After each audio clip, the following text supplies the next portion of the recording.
দোয়ায় কুমাইল। কুমাইল ইবনে জিয়াদ নাখাই ছিলেন আমিরুল মুমিনিন হযরত আলী ইবনে আবু তালিব আল ইসলামের একজন ঘনিষ্ঠ সহচর। এই অসাধারণ দোয়াটি প্রথম উচ্চারিত হয়েছিল হযরত আলী আল ইসলামের সুমধুর অথচ যন্ত্রণাকাতর কণ্ঠে। আল্লামা মজলিসি রহমতুল্লাহ আলাইহির বর্ণনা অনুসারে বসরার মসজিদে যে মজলিসে হযরত আলী আল ইসলাম তার ভাষণে 15 শাবান রাতের তাৎপর্য সম্পর্কে বলেছিলেন, সেই মজলিসে উপস্থিত ছিলেন কুমাইল। হযরত আলী আল ইসলাম বলেছিলেন, যে ব্যক্তি এই রাত জেগে ইবাদত করবে এবং নবী খিজিরের দোয়া পড়বে, নিঃসন্দেহে ওই ব্যক্তির দোয়া কবুল হবে। মজলিস শেষে কুমাইল হযরত আলী আল ইসলামের ঘরে এসে তাকে হযরত খিজিরের দোয়া শিখিয়ে দিতে অনুরোধ করেন। হযরত আলী আল ইসলাম কুমাইলকে বসিয়ে দোয়াটি আবৃত্তি করেন এবং সেটা লিখে মুখস্থ রাখার নির্দেশ দেন। তারপর হযরত আলী আল ইসলাম কুমাইলকে পরামর্শ দিলেন, প্রতি শুক্রবারের শুরুতে অর্থাৎ আগের রাতে একবার করে কিংবা অন্তত বছরে একবার এই দোয়াটি পড়তে, যাতে করে আল্লাহ তাআলা শত্রু অনিষ্ট হতে এবং মুনাফিকদের ষড়যন্ত্র হতে রক্ষা করেন। তিনি আরও বলেন, ওহে কুমাইল, তোমার সহচর্য এবং উপলব্ধির সম্মানে আমি এই দোয়াটি তোমার হেফাজতে উৎসর্গ করলাম।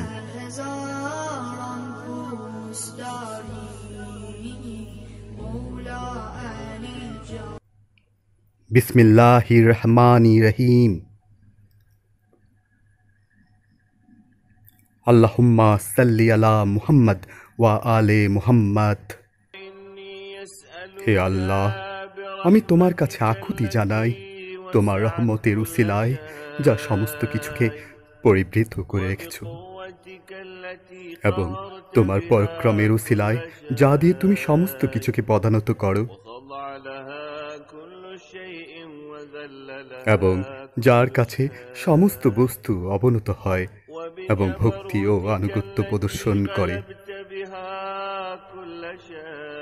এবং তোমার প্রতাপের উসিলায় যা দিয়ে তুমি সমস্ত কিছুকে বিজিত করেছ, এবং তোমার মহামর্যাদার উসিলায় যার সম্মুখে কোনো কিছুই দাঁড়াতে পারে না, এবং তোমার অপার মহিমার উসিলায় যা সমস্ত কিছুর উপর প্রাধান্য বিস্তার করে আছে, এবং তোমার শাসনের উসিলায় যা সমস্ত কিছুর উপর কর্তৃত্বশীল,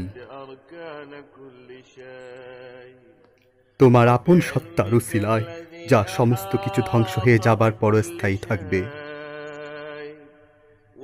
এবং তোমার নাম সমূহের উসিলায় যা সমস্ত কিছুর উপর তোমার ক্ষমতা প্রকাশ করে,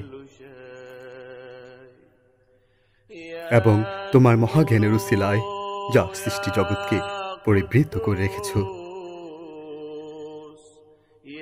এবং তোমার পবিত্র সত্তার নূরের উসিলায় যা সমস্ত কিছুকে আলোকিত করেছে। হে নূর, ওহে পবিত্রময়, ওহে তুমি যে অনাদিকাল হতে বিরাজমান, ওহে তুমি যিনি সবকিছুর উপর পরিসমাপ্তি। হে আল্লাহ, আমার ওই সমস্ত পাপ ক্ষমা করে দাও যা গুনাহ থেকে সংযমের বাঁধ ভেঙে দেয়। হে আল্লাহ, আমার ওই সমস্ত পাপ ক্ষমা করে দাও যা দুর্যোগ ডেকে আনে। হে আল্লাহ, আমার ওই সমস্ত পাপ ক্ষমা করে দাও যা তোমার নিয়ামত সমূহকে গজবে পরিবর্তন করে দেয়। হে আল্লাহ, আমার ওই সমস্ত পাপ ক্ষমা করে দাও যা দোয়া কবুল হওয়ার পথে প্রতিবন্ধক হয়ে দাঁড়ায়।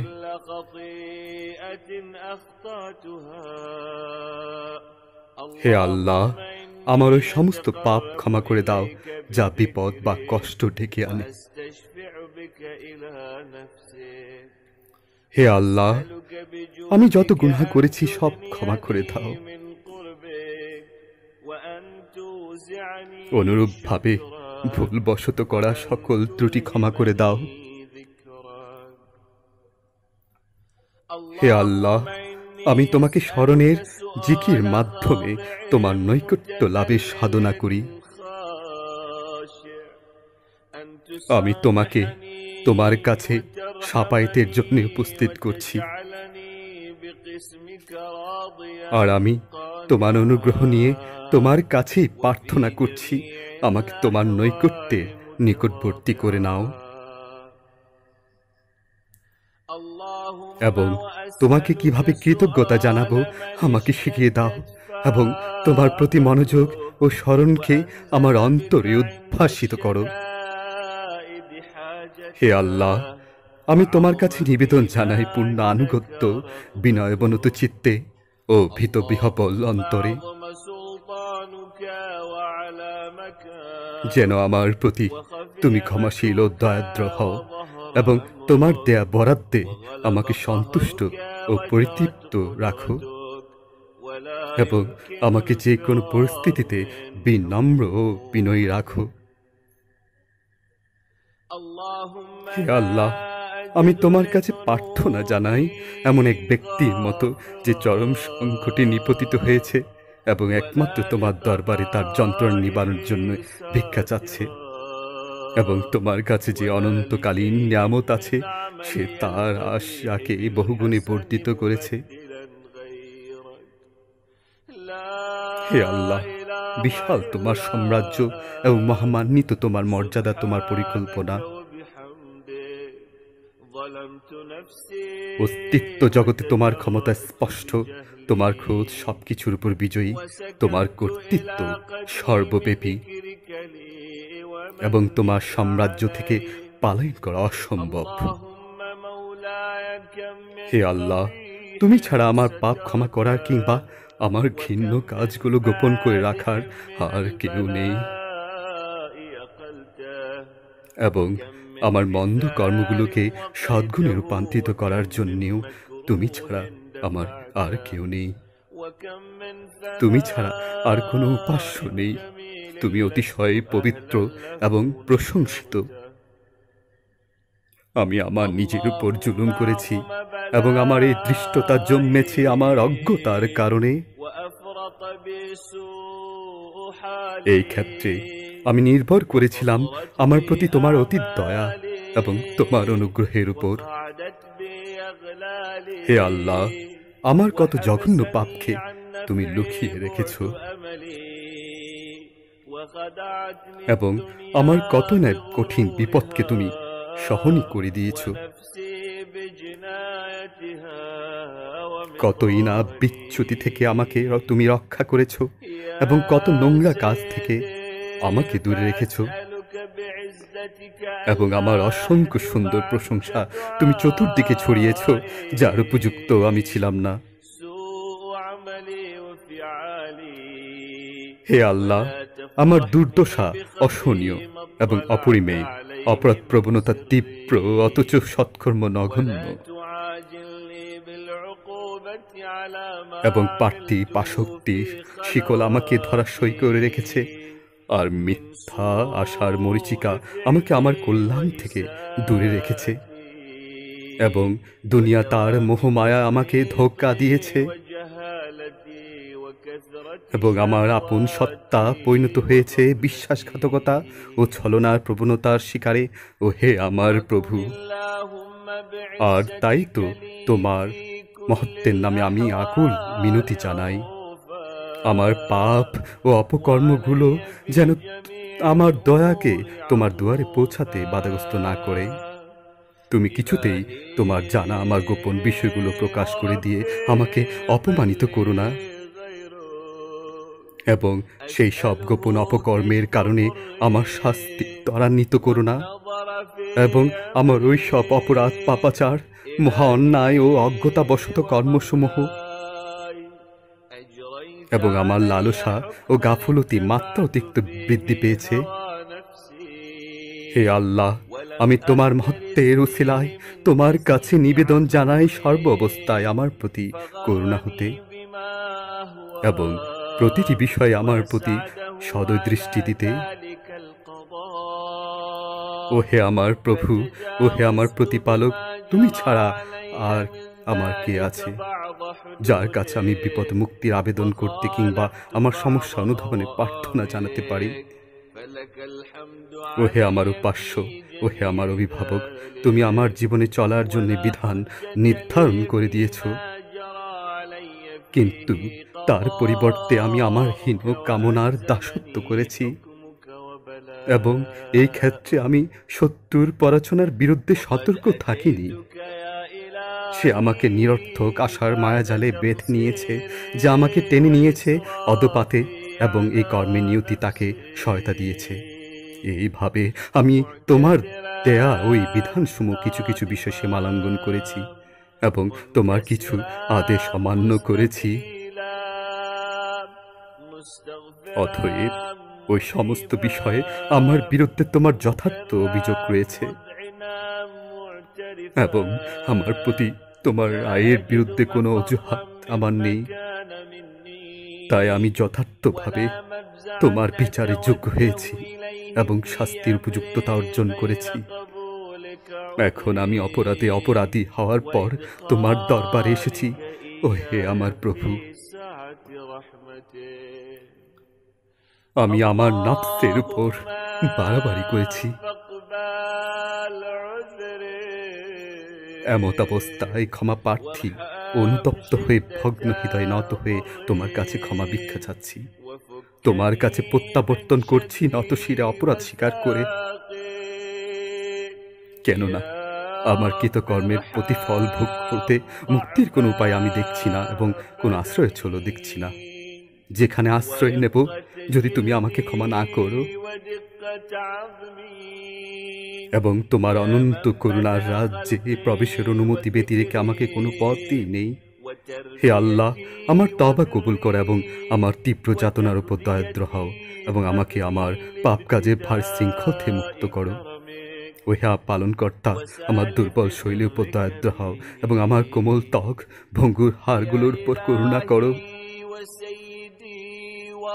যে তুমি আমাকে সৃষ্টি করেছ, আমাকে ব্যক্তিত্ব দিয়েছ এবং আমার সুষ্ঠু প্রতিপালক নিশ্চিত করেছ, আমাকে জীবিকা দিয়েছ। দয়া করে আমার উপর তোমার সেই পরিমাণ রহমত বরকত বর্ষণ পুনরারম্ভ করো যে পরিমাণ ছিল আমার জীবনের সূচনা লগ্নে। ও হে আমার ইলাহ, ও হে আমার মালিক, ও হে আমার প্রভু, আমি তোমার একত্বে বিশ্বাস স্থাপন করার পরও কি তুমি আমাকে প্রজ্বলিত অগ্নিতে দগ্ধ হয়ে শাস্তি পেতে দেখবে? যদিও আমার অন্তর পরিপূর্ণ ছিল তোমার পবিত্র জ্ঞানে এবং আমার জিহ্বা বারংবার তোমাকে জিকির করেছে। তোমার ভালোবাসায় আমার অন্তর হয়েছে প্রেমার্ত এবং তার পূর্বেই তো আমি তোমার কর্তৃত্বের কাছে একান্ত হৃদয় ভুল স্বীকার করেছি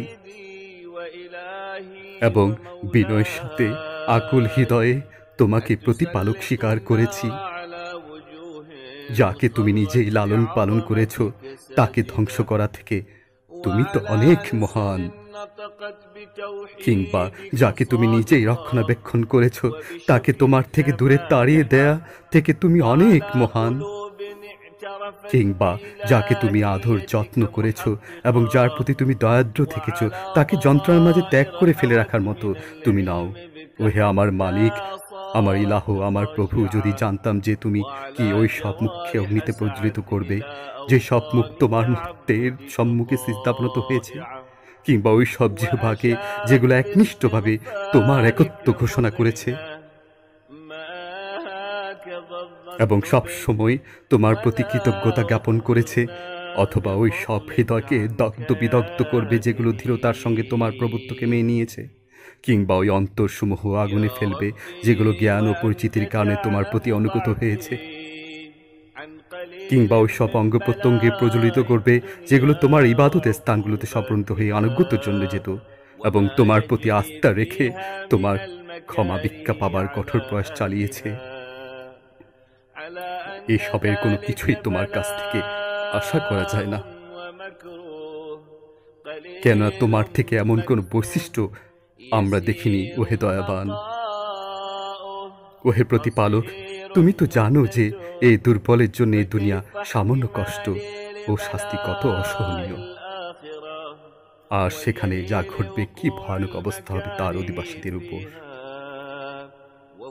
যদিও পৃথিবীর কষ্ট ও আযাব স্বল্পস্থায়ী, সামান্য ও দ্রুত নিঃশেষ হয়ে যায়, তাহলে আমি কেমন করে পরকালের কষ্ট আর সেখানকার শাস্তি সইব? সে যে শাস্তির মেয়াদ দীর্ঘ, যেখানে অনন্তকাল অবস্থান করতে হবে, আর অধিবাসীদের থেকে শাস্তি কমানো হবে না।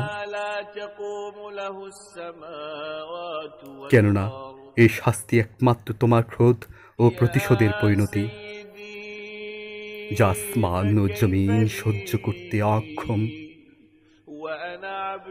ও হে প্রভু, তবে আমার কি হবে? আমি তো তোমার দুর্বল হীন বান্দা, ক্ষুদ্র নগণ্যমীয় বান্দা, দাস। ও হে আমার উপাস্য, আমার মালিক, আমার প্রভু, আমার পালনকর্তা, কোন বিষয়ে আমি তোমার কাছে অভিযোগ জানাবো? আর কোনটা নিয়ে আমি অশ্রু ছড়াবো আর বিলাপ করব?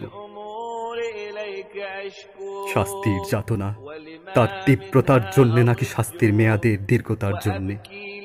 অতএব যদি তুমি আমাকে তোমার শত্রুদের সাথে শাস্তি দিতে নিয়ে যাও এবং তোমার আযাব ভোগকারী লোকদের সাথে আমাকেও একত্র করো,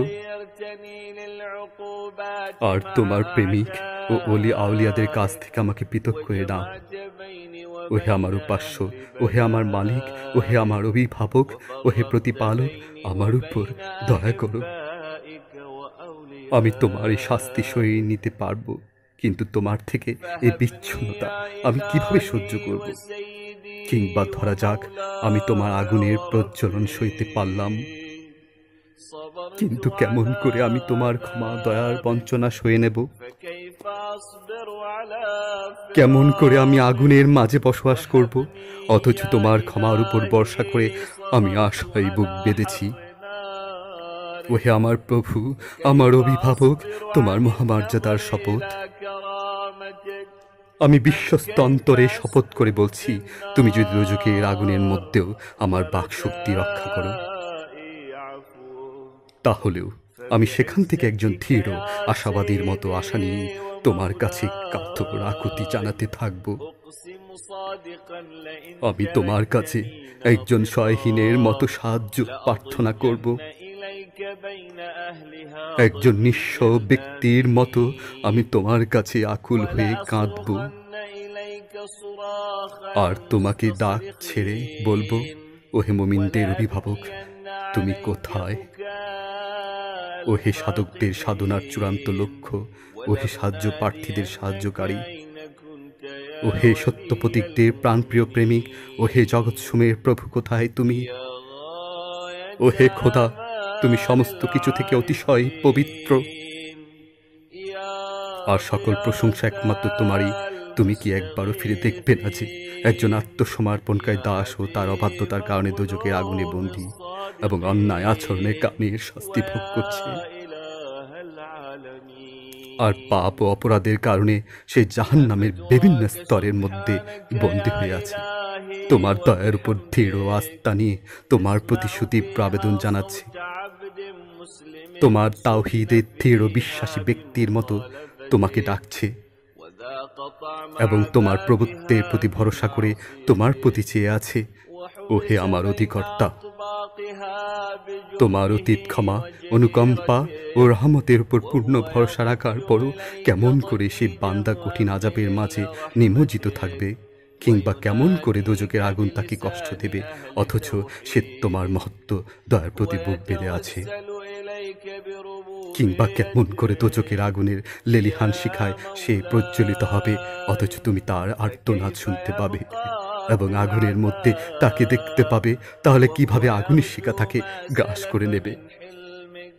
অথচ তুমি তো জানো সে কি ভীষণ দুর্বল, তাহলে কিভাবে সে দোজখের স্তরগুলোর চাপে নিষ্পিষ্ট হতে থাকবে? তুমি তো তার নিষ্ঠার কথা জানো, তাহলে কেমন করে দোজখের প্রহরীরা তাকে কষ্ট দেবে? অথচ সে কেবলই ডাকছে ইয়া রাব, ইয়া রাব বলে। কেমন করে তুমি তাকে ফেলে রাখবে দোজখের মাঝে, অথচ তার দৃঢ় বিশ্বাস যে তোমার অপার করুণা তাকে এখান থেকে মুক্ত করবে? হায়, এমনটা তোমার কাছে কখনো আশা করা যায় না।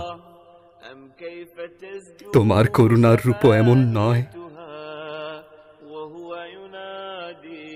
কিংবা তোমার একত্বে বিশ্বাসীদের প্রতি তুমি যে করুণা ও অনুগ্রহ প্রদর্শন করো, তার সাথেও এর কোনো মিল নেই। অতএব আমি নিশ্চিত হয়ে ঘোষণা করছি যে যদি তুমি অবিশ্বাসীদের জন্য শাস্তি নির্ধারণ না করতে এবং তোমার শত্রুদের আবাস হিসাবে দোজককে নির্ধারিত না করতে, তাহলে তুমি দোজককে শীতল ও প্রশান্তিময় করে তুলতে এবং কোন মানুষকে দোজকে থাকতে ও বসবাস করতে হতো না। অথচ পবিত্র তোমার নামসমূহ তুমি শপথ করেছ যে অবিশ্বাসীদের দিয়ে দোজক পূর্ণ করবে। জিন ও মানুষের মধ্যে যারা অবিশ্বাসী তাদের দ্বারা, এবং একে তোমার বিরুদ্ধবাদীদের চিরস্থায়ী নিবাসে পরিণত করবে। আর মহামান্বিত তোমার গুণাবলী, তুমি নিজে সূচনা লগ্ন তোমার অপার অনুগ্রহে তুমি ঘোষণা করেছ সমগ্র সৃষ্টিতে তুমি নিয়ামত করুণা দিয়েছ। একজন মুমিন আর একজন দুর্নীতিপরায়ণ মানুষ কি সমান? তারা সমান হতে পারে না। ওহে আমার প্রভু, আমার অভিভাবক, তোমার কাছে আমি প্রার্থনা করছি তোমার ওই শক্তির নামে যা সমগ্র বিশ্বের ভাগ্য নির্ধারণ করে, এবং তোমার চূড়ান্ত ও কার্যকরী শক্তির নামে, এবং যা দ্বারায় তুমি সবকিছুর উপর সেই সিদ্ধান্ত কার্যকর করো। দয়া করে এই রাতের এই প্রহরে আমাকে ক্ষমা করে দাও। আমি যেসব অপরাধে অপরাধী এবং যেসব পাপে পাপী হয়েছি, সেই সমস্ত ঘৃণ্য কাজের জন্য যা আমি গোপন রেখেছি, সেই সমস্ত প্রকাশ্য অপ্রকাশ্য অপকর্মের জন্য যা আমি করেছি অন্ধকারে কিংবা দিবালোকে, এবং যা স্বীকার কিংবা অস্বীকার করেছি, এবং সেই সকল মন্দ কাজের জন্য যা লিপিবদ্ধ হয়েছে সম্মানিত লিপাকারদের দ্বারা, যাদের তুমি আদেশ করেছ, যাদের তুমি দায়িত্ব দিয়েছ আমার সমস্ত ক্রিয়াকর্ম লিপ্ত করতে, এবং তাদেরকে তুমি নিয়োগ করেছ আমার শরীরের বিভিন্ন অঙ্গ প্রত্যঙ্গের মতো আমার কার্যকলাপে সাক্ষী হতে, এবং ওই সকল ফেরেশতাদের বিরুদ্ধে তুমি নিজেই আমার কার্যকলাপের মহাপর্যবেক্ষক, এবং তোমার অশেষ করুণায় তুমি যেসব মন্দ কর্ম ওদের কাছে গোপন রাখো তার সবই তো তোমার কাছে পরিষ্কার, এবং তোমার মহত্বের দ্বারা পরিবৃত করেছ আমার অপরাধগুলো, এবং আমাকে একটি বিরাট অংশ দান করো তোমার দেয়া প্রতিটি কল্যাণ হতে, এবং প্রতিটি সমগ্র সুমহান অনুগ্রহ, এবং যে সব কল্যাণ তুমি প্রকাশ ঘটিয়েছ ও প্রতিটি জীবিকা যা তুমি বৃদ্ধি করেছ, এবং যে সব অপরাধ তুমি ক্ষমা করবে, যে সব ত্রুটিসমূহ তুমি গোপন করে রাখবে। ইয়া রাব, ইয়া রাব, ইয়া রাব। ওহে উপাস্য প্রভু, ওহে মনিব, ওহে মাওলা, ওহে আমার মুক্তির মালিক, ওহে যিনি আমার ভাগ্য নিয়ন্ত্রক, ওহে যিনি আমার যাতনা ও নিঃস্বতা সম্পর্কে পরিজ্ঞাত, যিনি আমার দুঃসহায়তা অনাহার সম্পর্কে পূর্ণ সচেতন। ইয়া রাব, ইয়া রাব, ইয়া রাব। তোমার মহামর্যাদা ও বিশুদ্ধ সত্তা এবং পরিপূর্ণ নিখুঁত গুণাবলী ও নামসমূহের উসিলায় আমি তোমার কাছে মিনতি করছি। আমার সমস্ত প্রহর দিবা রাত্রি যেন তোমাকে স্মরণের মধ্যে দিয়ে অতিবাহিত হয়, এবং একাধারে যেন তোমার উপাসনার থাকতে পারি, এবং আমার সকল কর্ম যেন তোমার গ্রহণযোগ্য হয়, যেন আমার আচরণ ও কথোপকথন সবই একই লক্ষ্য বিশুদ্ধভাবে তোমার জন্যই সম্পাদিত হয়, এবং আমার সমগ্র জীবন যেন ব্যয়িত হয় তোমার আনুগত্য চর্চায়। ওহে আমার মালিক, যার উপর আমার সমস্ত ভরসা, যার কাছে আমি আমার সমস্ত দুর্দশার কথা খুলে বলি, ইয়া রাব, ইয়া রাব, ইয়া রাব। তোমার দাসত্বের জন্যে আমার দেহকে শক্তিশালী করে তোলো, এবং লক্ষ্যের প্রতি আমার মনোবলকে দৃঢ় রাখো, আর আমার মধ্যে প্রদান করো খোদাভীতি, এবং সর্বক্ষণ তোমার খেদমতের তীব্র আকাঙ্ক্ষা প্রদান করো, যেন আমি তোমাকে আনুগত্যের ক্ষেত্রে পূর্ববর্তীদের চেয়ে অগ্রগামী হয়ে তোমার পানে অগ্রসর হতে পারি, এবং তোমার দিকে ধাবমান সকল দ্রুতগামীর চেয়ে দ্রুততর তোমার কাছে পৌঁছতে পারি। আর যারা একাগ্র নিষ্ঠে তোমার নৈকট্য লাভ করেছে তাদের মতো যেন আমি নিজেকে তোমার নৈকট্য লাভের সাধনায় নিয়োজিত করতে পারি, এবং বিশুদ্ধ ব্যক্তিদের মতোই যেন আমি তোমার নৈকট্য প্রাপ্ত হতে পারি, এবং বিশ্বস্ত মনের অধিকারীগণ যেভাবে তোমাকে ভয় করে আমিও যেন সেভাবে ভয়ে চলতে পারি, এবং আমি যেন মুমিনদের সাথে তোমার অপার করুণার ছায়াতলে থাকতে পারি। ও হে আল্লাহ, যে আমার অনিষ্ট চায় তুমি তারই অনিষ্ট করো, আর যে আমার বিরুদ্ধে ষড়যন্ত্র করে তাকে ষড়যন্ত্রের শিকারে পরিণত করো, এবং আমাকে তোমার শ্রেষ্ঠ দাসদের সঙ্গে স্থান দান করো যা তোমার অনুগ্রহ ছাড়া অর্জন সম্ভব নয়, এবং আমাকে দান করো তোমার সর্বনিকটতম দাসদের একান্ত বিশেষ বান্ধাদের অবস্থান। নিশ্চয়ই তোমার অনুগ্রহ ও করুণাবৃত্ত এ স্থান লাভ করা কারো পক্ষে সম্ভব নয়। তোমার অনুগ্রহ থেকে আমাকে ক্ষমা দান করো, তোমার নিঃশর্ত করুণা থেকে আমাকে বঞ্চিত করো না, এবং তোমার অপার করুণা আমাকে দুনিয়া আখিরাতে রক্ষা করো। আমার জিহ্বাকে সর্বক্ষণ তোমার গুণকীর্তনে এবং আমার অন্তর যেন তোমার প্রেমে কাতর ও অস্থির হয়ে ওঠে। করুণা করো আমার প্রতি একটি দয়াদ্র প্রত্যুত্তর দিয়ে, আমার পদক্ষণগুলো মুছে দাও, আমার ত্রুটিগুলো মার্জনা করে দাও, কেননা তুমি তো তোমার বান্দাদের জন্য দয়া করে নির্ধারণ করেছ উপাসনাকে, আদেশ করেছ প্রার্থনা জানাতে, এবং নিশ্চয়তা দিয়েছ এসবের জবাব দানের। তাই তোমার পানে ও হে প্রতিপালক আমি মুখ ফিরিয়েছি এবং তোমার দিকে ভিক্ষার হাত উঠিয়েছি ও হে প্রতিপালক। অতএব তোমার মহামর্যাদার উসিলায় আমার দোয়া কবুল করো এবং আমার আকাঙ্ক্ষা পূর্ণ করো, কিছুতেই আমাকে হতাশ করো না, এবং তুমি আমায় রক্ষা করো জিন ও মানুষদের মধ্যে যারা আমার শত্রু তাদের অনিষ্ট হতে। ও হে প্রভু, যে তুমি দ্রুত সন্তুষ্ট হও তাকে তুমি ক্ষমা করে দেওয়া ছাড়া যার অন্য কোনো পথ নেই, কেননা তোমার যা ইচ্ছে তুমি তো তাই করতে পারো। হে প্রভু, যার নামে দুর্গতির মুক্তি, যার স্মরণেই সমস্ত কষ্টের প্রতিকার, এবং যার আনুগত্যই সম্পদ। রহম করো তার উপর যার মূলধন শুধু আশা আর অবলম্বন শুধু কান্না। ও হে সমস্ত নিয়ামতের পূর্ণতা দানকারী ও সমস্ত দুর্যোগের ত্রাণকর্তা, ও হে অন্ধকার প্রদভ্রান্ত একাকীদের দিশালোক, ও হে সর্বজ্ঞ যাকে কখনো শেখানো হয়নি, মুহাম্মদ ও তার বংশধরদের উপর শান্তি বর্ষণ করো, এবং আমার প্রতি তাই করো যা করা তোমাকে মানায়। শান্তি বর্ষিত হোক তার রাসূলের উপর এবং তার বংশধরদের মধ্য হতে পবিত্র ইমামদের উপর, তাদের দান করো অপার ও অসীম প্রশান্তি।